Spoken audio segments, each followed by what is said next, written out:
Noong pong ako ay nasa kolehiyo, mga 6 na taon pa lang, kinupute ko kanina mga 6 na taon pa lang ang Fairview Christian Fellowship. Ano po? Way back when I was in college, sino pong mga teenager na, Christian na, nung panahon ng mga 86, ganyan? Taas ang kamay?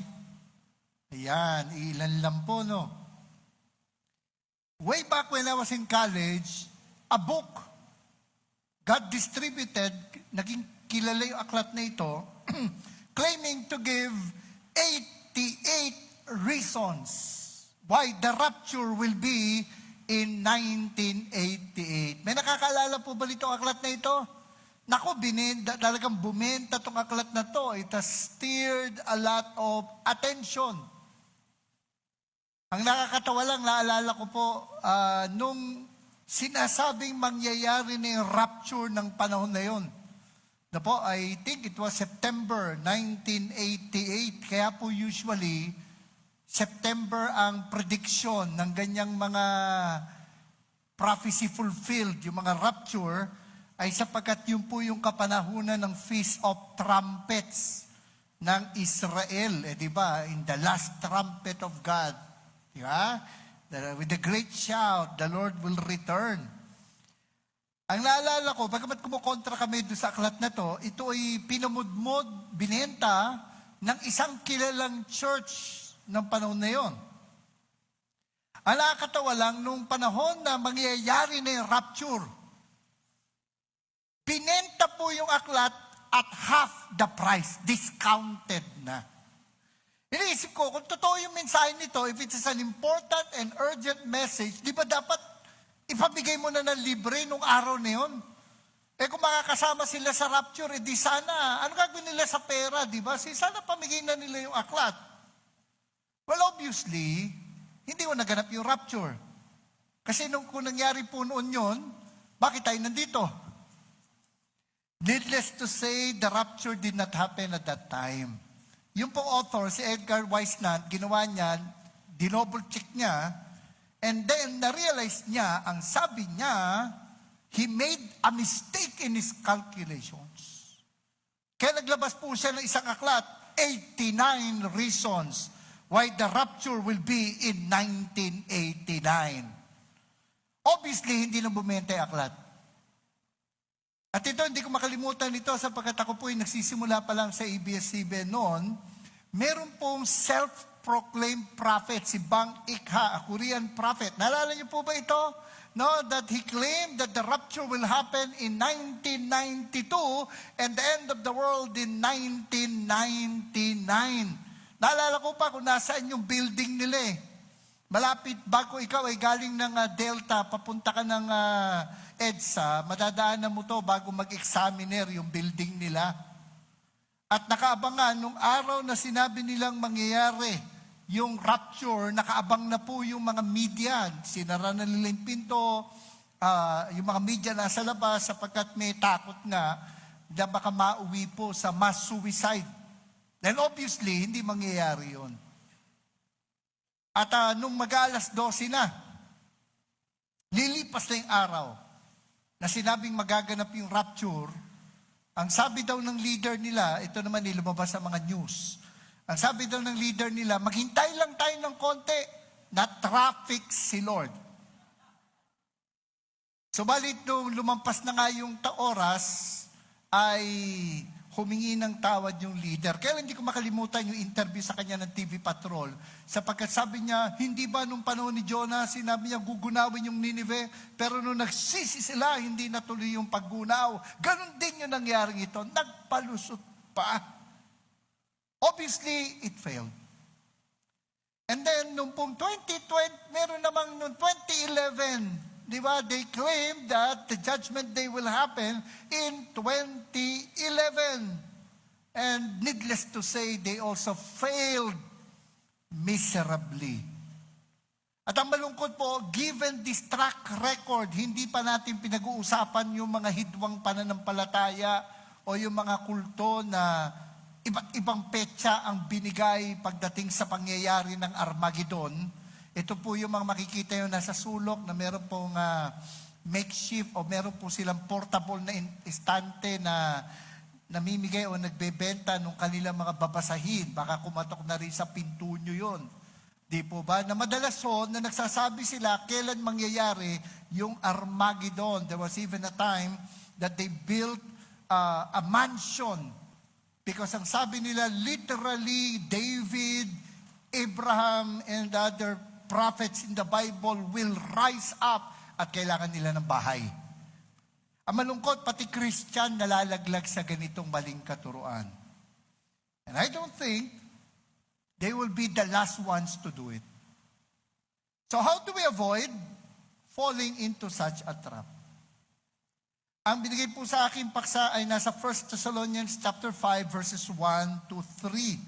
Sabay-sabay po natin basahin. 1, 2, go. About the times and the seasons, brothers and sisters, you do not need anything to be written to you. For you yourselves know very well that the day of the Lord will come just like a thief in the night. And when they say peace and security, then sudden destruction will come upon them, like labor pains on a pregnant woman, and they will not escape. Panginoon, marami pong salamat sa pagkakataon na ito na kami po'y muli nagkasama upang ang iyong salita ay aming mapag-aralan. Mangusap po kayo, Panginoon. Turuan niyo po kami upang hindi po kami maligaw kundi manatili po sa landas ng katotohanan. Sa inyo po ang aming papuri at pagsamba sa pangalan ng aming Panginoong Hesus. Amen. Bagamat si Pablo at ang kanyang mga kasama ay nandun lamang po sa Thessalonica for at least 3 weeks. Kasi sa Acts 17 sabi, nangaral siya sa mga Hudyo ng 3 Sabat. Bagamat nangaral din siya sa mga Hintil, so hindi natin alam eksakto kung gaano siya katagal doon, pero maigsi lang ang kanyang panahong ginugol doon. At least, sabi ko nga, at least 3 weeks. Pero mamamangha ka na sa loob ng maigsing panahon na yun, ang dami nang naituro ni Pablo sa kanila. Ang dami na. For example, he taught them a lot about the end times. Kung titingnan po natin yung 1 Thessalonians, bawat chapter, bagamat ang mga chapter na ito'y dinagdag ng mga 1900s na lang at hindi po original na bahagi ng Biblia, pero kung titingnan po natin, every chapter of 1 Thessalonians was full of references as far as the last days are concerned. For example, sa chapter 1, he commended the Thessalonian believers for their endurance, inspired by hope in our Lord Jesus Christ, that they were waiting for God's Son from heaven, whom He raised from the dead, Jesus, who rescues us from the coming wrath. Sa chapter 1, binanggit niya na itong mga Thessalonica ay talagang naghihintay sa muling pagbabalik ng ating Panginoon. Sa chapter 2, sinabi niya na kayo lamang ipagmamalaki ko kapag ako'y humarap sa Panginoon. Sapagkat naniniwala po tayo, meron pong iba po yung paghuhukom sa mga hindi mananampalataya at iba po yung paghuhukom sa mga mananampalataya. At least 1,000 years ang pagitan nila kung pag-aaralan po natin sa Revelation at sa iba pang bahagi ng Biblia. Para po sa ating mga mananampalataya, may tinatawag pong Bema Judgment, kung saan po ang Panginoon will be rewarding us for what we have done for Him. Tatandaan po natin to, lagi ko inuulit ito. Sana natatandaan ho ninyo, importante pong distinction ito. May susi ng pananampalataya, may susi ng pamumuhay. The key of belief, the key of behavior, the key of belief will determine where you will spend eternity. Ang susi ng pananampalataya magtatakda saan ka sa kabilang buhay. Ang susi ng pamumuhay ang magtatakda kung anong gagawin mo sa kabilang buhay. At pagdating ho sa atin ng mga sumunod sa Panginoon, bukod, siyempre, kapag tumanggap ka sa Panginoon, hindi ka na mapapahamak, ikaw ay maliligtas, ikaw ay makakapiling mo ang Panginoon. Pero meron pong ibibigay ang Panginoon na gantimpala para po sa mga sumunod at naging tapat sa Kanya. Isa po sa sinasabing gantimpala o batayan ng gantimpala ay yung mga taong nadala natin sa Panginoon, yung mga taong na-disciple natin. Kaya nga sabi sa chapter 2, sabi ni Paul sa mga taga-Thessalonica, "For who is our hope or joy or crown of boasting in the presence of our Lord Jesus at His coming? Is it not you? Indeed, you are our glory and joy." Sabi nga sa Daniel "They that bring many to righteousness shall shine like the stars in heaven." Tanungin nyo, katabi nyo, pagdating ba ng panahon, ikaw ba'y nagniningning? O ikaw ba'y bituing walang ningning? Di ba? At sa chapter 3, he expressed his prayer for them. Ang sabi niya, "May He make your hearts blameless in holiness before our God and Father at the coming of our Lord Jesus with all His saints. Amen." And then pagdating ko sa chapter 4, he comforted them sapagkat sila po'y nagdadalamhati para po sa mga kapatid na namatay na nauna po. Hindi naman ho sinasabing masamang magdalamhati. Ang sinasabi ho, masamang magdalamhati kung kayo nagdadalamhati na katulad ng mga walang pag-asa. Sabi nga niya rito sa 1 Thessalonians chapter 4,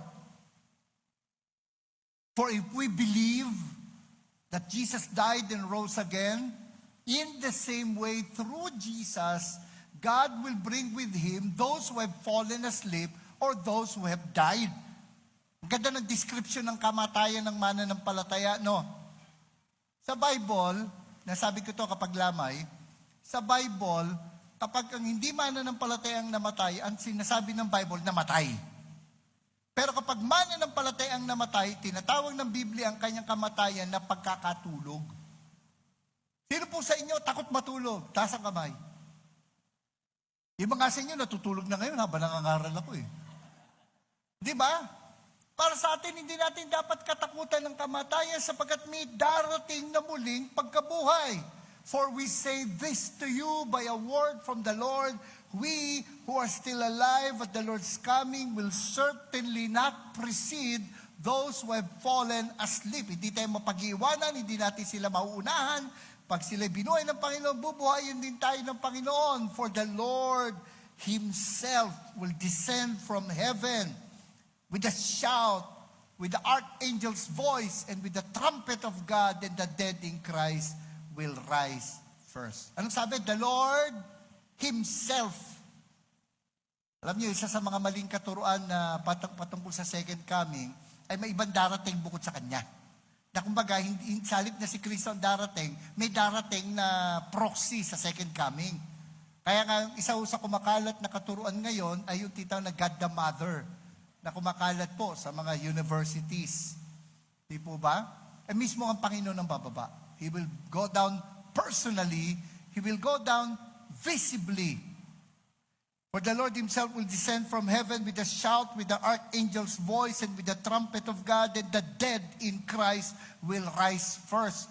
Then we who are still alive, who are left, will be caught up together with them in the clouds to meet the Lord in the air, and so we will always be with the Lord."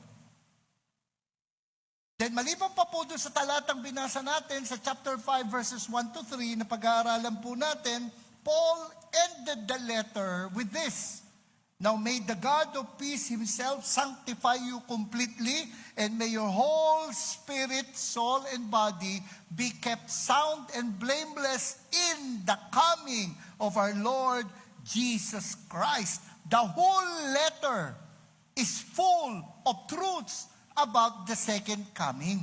Can you imagine?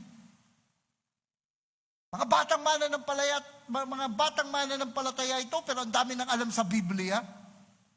Kaya nga sinabi ni Paul, "About the times and the seasons, brothers and sisters, you do not need anything to be written to you, for you yourselves know very well. You yourselves know very well That the day of the Lord will come like a thief in the night, and when they say peace and security, then sudden destruction will come upon them like labor pains on a pregnant woman, and they will not escape. I think nabigay na po yung background ng Thessalonica, di po ba? Nagpunta si Paul, sila po'y nausig, at umalis po sila, at pinabalik niya si Timothy, pina-follow up niya sa kanila si Timothy, at malamang nung nandun si Timothy, nagtanong sila tungkol sa sinasabing the day of the Lord. The day of the Lord. Ang day of the Lord po actually is a series of events. The day of the Lord, sabi po sa isang commentary, is a future period of time in which God will be at work in world affairs more directly and dramatically than He has been since the earthly ministry of the Lord Jesus Christ. Ito po yung mula chapter 6 hanggang chapter 20 ng Revelation. And the day of the Lord will include both judgment and blessing. So nagtanong sila, they asked him about the times and the seasons or the events surrounding the second coming and the timetable. Okay? Alam nyo, dalawang bagay na iwasan po natin pagdating sa prophecies ay yung pong date setting at date trending. Date setting, date trending. Nakita na natin yung mga pumalpak sa date setting. Darating ang Panginoon 1988, darating ang Panginoon 1989, darating ang Panginoon 1992, darating ang Panginoon 2011. Yan po yung date setting. Sinabi na nga ng Panginoon na walang nakakaalam maging ang anak ng kanyang muling pagbabalik. Bagamat gusto kong sagutin yon, wala ho sa ating PowerPoint yon. Pero may iba po nagtatanong, di ba ang Panginoon ay kapatid ng Diyos? Ba't di niya alam? Actually, we have to double check what He means by hindi niya alam. I believe, kung titingnan po natin sa Acts chapter 1, Acts chapter 1, may sinasabi po rito ang Panginoon nung tinanong na siya Sabi sa verse 6, Acts 1:6, so when they had come together, they asked Him, Lord, are you restoring the kingdom to Israel at this time? And He said to them, it is not for you to know times or periods, parang times and seasons, no? That the Father has set by His own authority. I believe what it means, nung sinabi ng Panginoon, hindi niya alam, ang sinasabi niya, hindi yan ang pananagutan ko, pananagutan ng Ama yan. Ang Ama nagtatakda, kailan ako babalik. So, yun po yung ating dapat tandaan. So, nagtanong ang mga mananampalataya about further information about the second coming. Alam niyo, madalas marinig po natin yung mga sa TV, di ba? Iba ang may alam. Di ba? Iba ang may alam. Lamang ang may alam. At kapag may disaster, ligtas ang may alam. Narinig niyo po yon? Di po ba? Alam niyo, we value being informed rather than being ignorant. Nawa, pinapalagan nga natin ang kaalaman kaysa sa kawalan ng kaalaman. Mahalaga po ang kaalaman sa paghahanda po sa pagdating po ng Panginoon. At sinabi sa kanila ni Pablo na naturuan ko na kayo niyan. I have already informed you. I have already taught you about it. That about the times and the seasons, brothers and sisters, you do not need anything to be written to you, for you yourselves know very well. Bagamat sa chapter 4, binanggit niya, sa chapter 4 na, parang balik natin, tumalon yata yung aking slide. Bagamat sa chapter 4, sinabi niya, we do not want you to be uninformed, brothers and sisters, concerning those who are asleep, so that you will not grieve like the rest who have no hope. Dito makikita natin. Mahalaga po, ano ba ito? Yon, tumalon. Mahalaga po na alam natin ang tinuturo ng Biblia tungkol sa mga bagay na ito para mas maging handa tayo. Ano po? Mahalaga po na tayong mga mananampalataya, alam natin kung ano ang ating pinaniniwalaan at bakit natin ito pinaniniwalaan. Mahalaga po yung pangalawa, hindi lang yung alam natin kung ano yung ating pinaniniwalaan, kundi alam natin yung batayan. Bakit natin ito pinaniniwalaan? Hindi naman maganda na kapag may nagtanong sa inyo at nung sumagot ka ay tinanong ka, paano mo nalaman kung totoo yan? At ang sasagot nyo lang basta. Yan ang tinuro sa amin ni Doc Lem. Basta. Yun ang narinig ko sa pulpito alam nyo, wala ko kayong pinagkaiba. Pag ganun ang pananaw nyo, wala ko tayong pagkakaiba sa mga tao pong bulag-bulagan. Na dahil yun lang ang sinabi ng kanilang mga guro, ng kanilang mga ministro, ng kanilang pastor, basta yun ang tinuro sa amin Hindi ho pwede. Kailangan po, alam natin, hindi lang kung ano yung ating pinaniniwalaan, alam din natin bakit natin ito pinaniniwalaan. Yung basihan, yung batayan. Kaya nakakatuwa that your church is going through yung foundation series. Kasi maganda malaman natin, bakit ba yun ang paniniwala ko? Bakit ba yun ang aming tinuturo? Ba't ba yun ang aming ginagawa? Kasi, malaga po, ang mga bagay na ito, para tayo po, so that we will be prepared and we will not panic sa ganitong mga kapanahunan. Knowledge prepares us, and the lack of knowledge leads to panic. Kaya nga sabi, being informed leads to preparation. Ignorance breeds panic. Being informed leads to preparation. Ignorance breeds panic. Ang kaalaman ay nauuwi sa paghahanda. Ang kawalan ng kaalaman ay nagdudulot ng kaguluhan.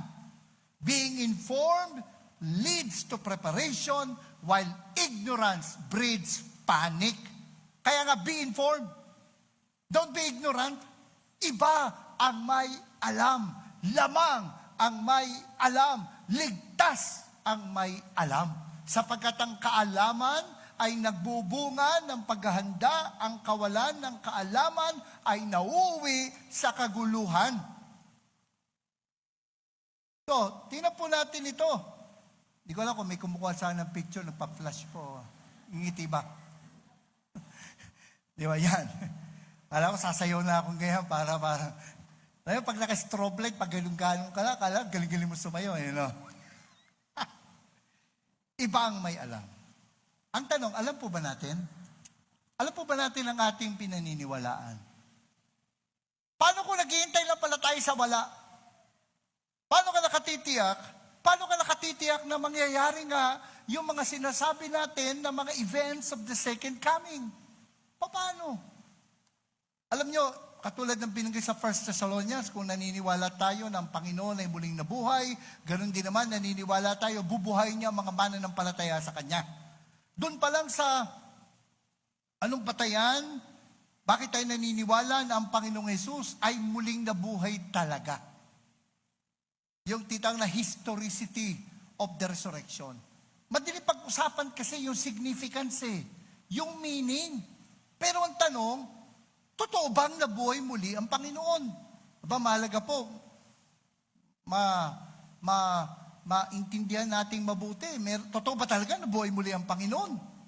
Pag-pray ninyo sa September, I will be in Zamboanga. Nag-request yung mga isang grupo ng pastor doon. I'll be teaching them about how to defend the faith. At isa po sa pag-uusapan namin, totoo ba na nabuhay muli ang ating Panginoon? Di po ba? Paano ka nakakatiyak? Nasa talaga yun. Baka iba'y nadampot. Kaya nung nakita siya ng mga alagad, akala nila, uy, nabuhay uli. Kasi may mga nagtuturo po na nung nagkagulo, nung inaresto ang Panginoon, iba yung nadampot. Si Judas. Kaya siya yung naipako. Tapos nung nakita ang Panginoon, uy, nabuhay. Hindi nila alam. Sabi nila, iba yung napako. Meron naman nagsasabi, di ba, nung hindi na kaya ng Panginoon yung krus, pinabuhat sa iba. Tama? Si Simon. Siya na yung tuloy-tuloy na naipako daw. Kawawa naman. Napag-utusan lang napako pa. May iba naman sabi, hindi si Kristo yung napako pero hinimatay. Hinimatay. Hindi siya namatay, hinimatay, tas nagkabalay. Aba, matindi. Di ba nga nung binabali na yung mga binti para mamatay na yung mga nakapako. Kasi alam nyo, pag nakapako ka, matagal-tagal ka rin nakabuyubay dun eh. Hanggang malulod ka na sa sarili mong laway, hanggang hindi ka na makahinga. Kasi kailangan mo itulak ang katawan mo para makahinga. Pero sabi nga, wag nang patagalin, wag nang paabutin ng Sabat, binabali ho yung mga binti. Pagdating sa Panginoon, hindi na nila binalit sapagkat itong mga expert sa pag-execute, yung mga Roman soldiers, tingin nila patay na. Pero para makatiyak, sinaksak na sa tagiliran, di po ba? At ano lumabas? Dugo at tubig. Take note, hindi lang dugo. Dugo at tubig. At pag pinag-aralan po natin, medyo challenging lang kasi may dalawang doktor po nandito sa pagkakalam ko. Kapag tumigil ho ang tibok ng puso, naghihiwalay po yung dugo at saka tubig, ang ibig sabihin po, kung ang Panginoon ino-autopsy ng panahon na yon, mapapatunayan po na nung moment na yon, hindi pa siya nabababa sa krus. Patay na siya.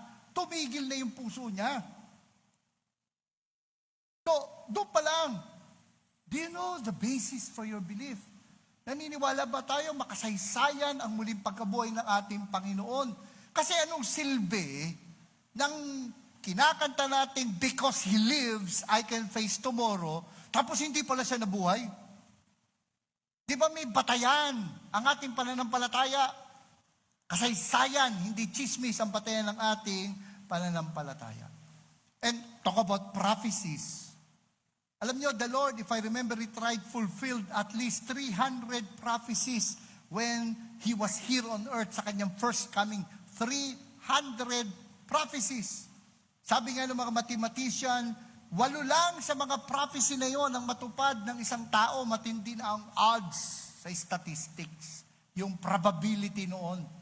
Para maintindihan po natin, dahil di naman ako magaling sa numero, ganito yan. Imagine po ninyo ang Araneta Coliseum. Punuin mo ng piso. Punong-puno siya ng piso. Kukuha ka ng isang piso, bubutasan mo, tapos hahalo mo dun. Tapos meron isang taong nakapiling ang mata, ibabaksak mo dun. Kailangan, sige, maghalungkat ka.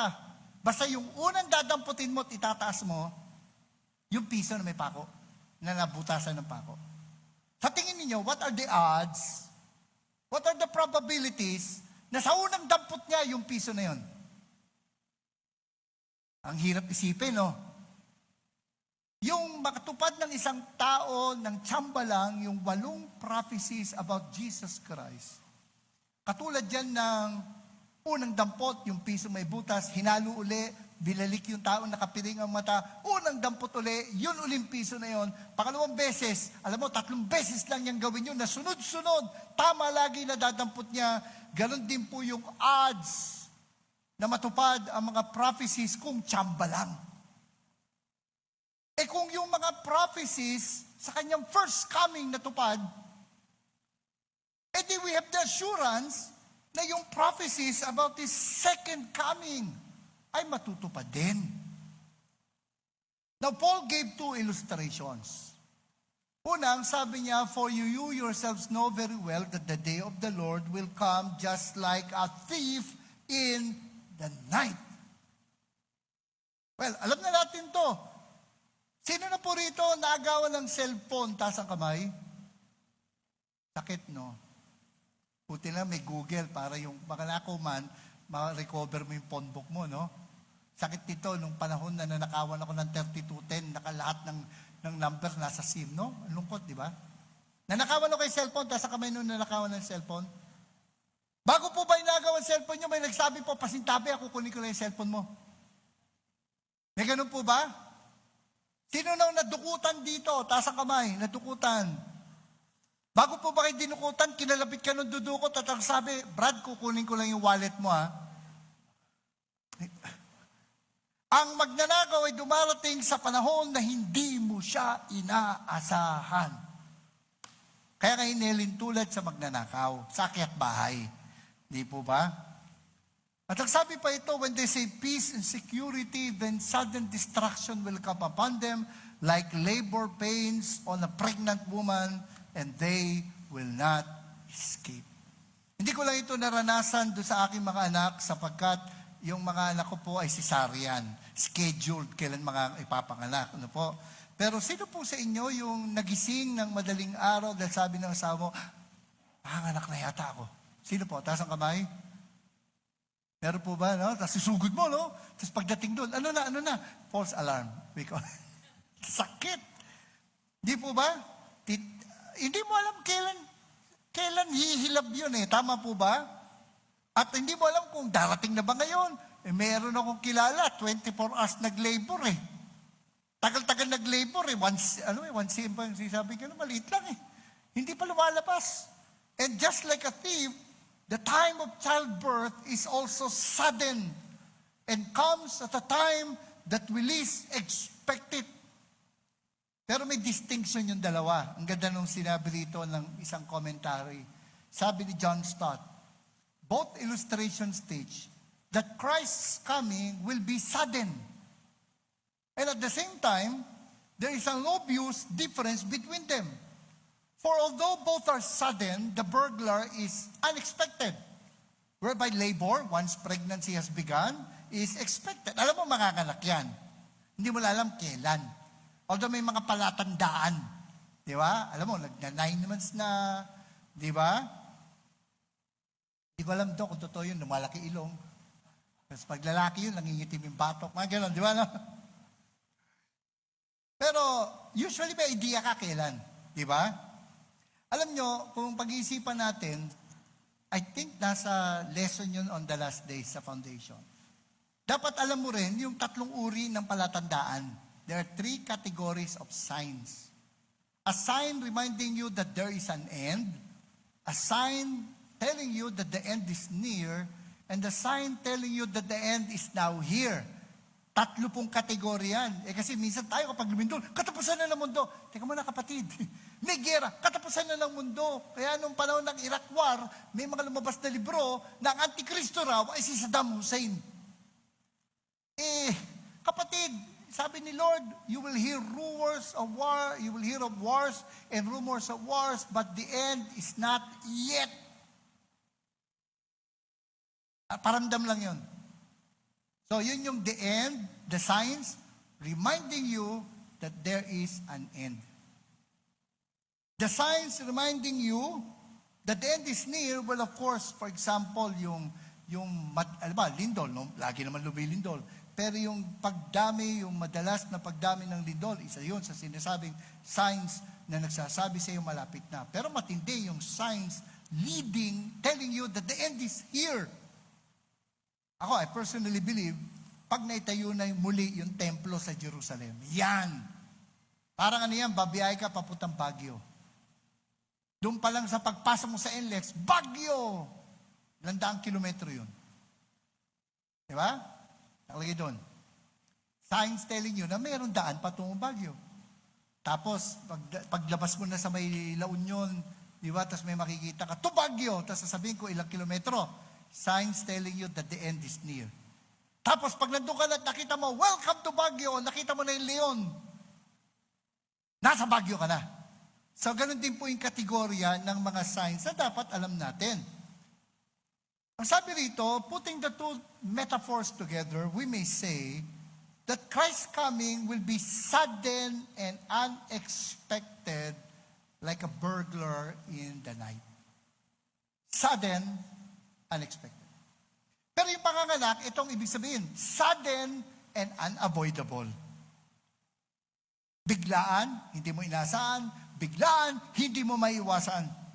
In the first case, there will be warning. There will be no warning. In the second, no escape. So anong sinasabi sa atin ng apostol? Expect the unexpected. Be ready. Be informed. Because being informed leads to preparation. Kaya lang nakakalungkot, hindi na natiling ganun yung mga taga-Thessalonica eh. Sabi nga doon sa NIV Student Study Bible, ganito. Pag binasa mo yung 1 Thessalonians, dama mo yung warmth. Dama mo yung love ni Paul sa mga taga-Thessalonica. Pero pag binasa mo yung 2 Thessalonians, parang pinapagalitan na siya, nila. Pinapagalitan na niya sila. Parang ano yan napilayan ka, nilagyan ka ng simento, binibiro ka pa ng doktor. Uy, pwede ka magkwento sa mga crush mo. Sabihin mo, nakipaglabang ka. Tapos kaya nabali yung kamay mo. Ay, pwede ka magpabida. Napapatawa pa yung doktor. Sabi, uy, pag lapit ang tanggalin, lapitan mo yung crush mo, papirmahin mo. Yun yung unang letter. Ganun yung emotion. Pagdating sa second, nung in-x-ray ka, after a month or two, in-x-ray ka, napapailing na yung doktor. Pinapahinga mo ba yung kamay mo? Hindi naghihilo mo. Ano ba ginagawa mo? May galit na. At ganun yung sa 2 Thessalonians. Kasi anong sabi ni Paul? Now concerning the coming of our Lord Jesus Christ and being gathered to Him, we ask you, brothers and sisters. Notice, pinilikan niya yung topic about the second coming and the events accompanying it. Ang sabi niya, we ask you. Yung salitang ask, pag tinignan po natin yung salitang ask, it means to request, beg, beseech. He appealed to them. He begged them. Pakiusap lang. Sabi niya, we ask you, brothers and sisters, not to be easily upset or troubled either by a prophecy or by a message or by a letter supposedly from us alleging that the day of the Lord has come. Tingnan nyo, may mga nagtuturo na, dumating na, naganap na. Sabi nga ni Paul, may mga taong nagtuturo na ng mali, kikiusap ako.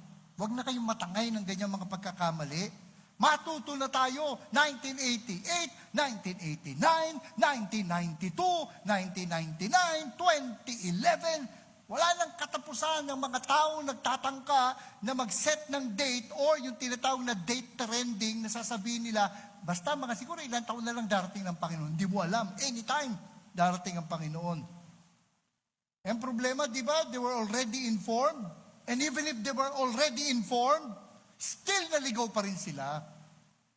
He who thinks he stands, be careful lest he falls. Mag-ingat tayo dahil baka akala nyo, alam ko na yan, hindi kayo maliligaw. Alam ba ninyo, sa pag-aaral, ang mas naloloko ng fake news ay yung mga taong hindi nila iniisip na maloloko sila. Yung mga taong nagdudulong-dulungan, yung mga taong nagmamarunong, yung mga taong akala nila, alam na nila lahat. Ayun, naloko sila. Yung mga nagtuturo na dumating na ang Day of the Lord. Sabi nga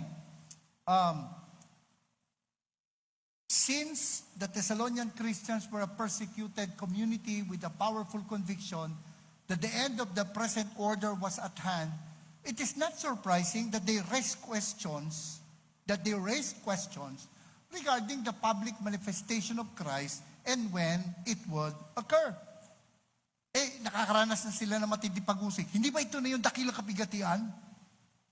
No? Kaya tuloy, sabi nga, false starts have been a common phenomenon among movements predicting the imminent age or end of the age as people's expectation exceed their patience. Nainip na eh. Kaya tuloy, naligaw sila. Kaya dali nilang napaniwala by a prophecy or by a message or by a letter supposedly from the apostles. Parang lumalabas, may namaiki ng sulat, sinabi si Pablo may sulat, ikinalat, napaniwala naman yung mga kapatiran. Tatandaan niyo po ito, maganda po mga kapatid, na maging maingat tayo, kahit sino pong tagapagturo, kahit ako, kahit si Doc Lem, kailangan po sinasaliksik natin ng kasulatan upang makita natin kung totoo ba yung mga naririnig natin. Huwag lang tayong wiling-wili sa pakikinig sa pangangaral. Sabi pa nga ni Pablo sa New Living Translation, don't believe them even if they claim to have had the spiritual vision. Yung Korean prophet may vision si Bang Ik-ha. A revelation or a letter supposedly from us. Maaaring hindi yung pineke, nasa Bible, pero binaluktot. Katulad nung nangyari kay Edgar Weisnan. Sinabi na nga, hindi alam ang pagdating. Meron pa siyang paikot-ikot. Anong ibig sabihin ng hindi alam? May mga bumanat pa ng Greek. Alam nyo, maganda, kahit na bumalat ho ng Greek, double check ho ninyo. Madali naman ho matutunan yon. Madali naman ituro yon. Ano nangyari? Dahil napaliwala sila sa maling turo, they were easily upset or troubled.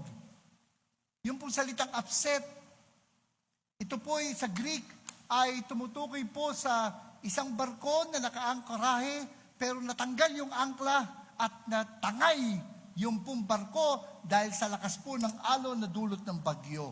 They lost their anchor on the truth and they were dragged away by error. Daming ganyang napapaliwala. Kasi si ganito nagturo, si ganyan na nagturo, sikat ito. Parang ano ngayon yan marami namang naniniwala dyan. Alam mo kapatid, pinost ko nga sa Facebook kahapon Hindi dahil marami naniniwala, totoo na yan. Ang katotohanan ay nakabatay hindi sa popularidad.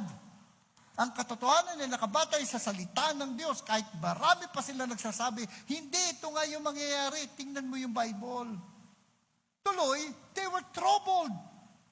Yung mindset nila, sabi nga their mindset, yung salitang troubled, describe their mindset in a constant state of nervous excitement. Nagdudulot ng takot.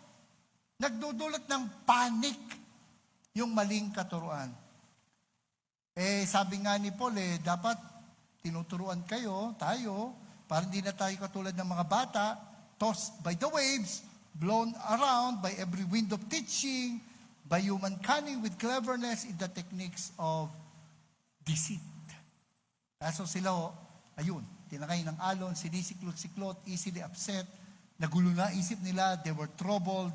Kaya po sa mga panahon na to, kapatid, we need to be level-headed. We need to be biblically informed. We should not panic. Diba? We should hold on to the truth.